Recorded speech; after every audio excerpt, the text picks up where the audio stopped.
Tomorrow குரோர்பதியிலேருந்து நீங்கள் invest பண்ணுறதுக்கு முன்னாடி உங்களோட ஃபினான்ஸ் அட்வைசர் சிபியில் ரிஜிஸ்டர் பண்ண ஃபினான்ஸ் அட்வைசரை கன்சல்ட் பண்ணிவிட்டு ஷேர் மார்க்கெட்டில் இன்வெஸ்ட் பண்ணணும்.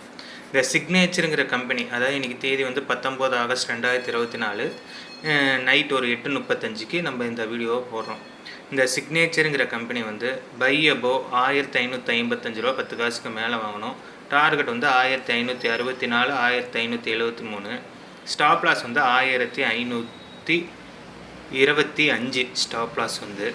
ஸ்டாப் லாஸை கண்டிப்பாக மெயின்டைன் பண்ண வாங்கினவங்க. அடுத்தது அடானி கிரீனுங்கிற கம்பெனி, நீங்கள் வந்து இதை வந்து 1921 ரூபாய்க்கு மேலே வாங்கினா மேலே போகிற டார்கெட் வந்து 1949 அண்ட் 1979. ஸ்டாப் லாஸ் வந்து 1780. இதை வந்து நீங்கள் நாளைக்குன்னு பார்க்காம எப்போ இந்த நம்பரை வந்து இந்த நம்பருக்கு மேலே ட்ரேட் ஆகுதோ அப்போ நீங்கள் வாங்கி பயன்படலாம்.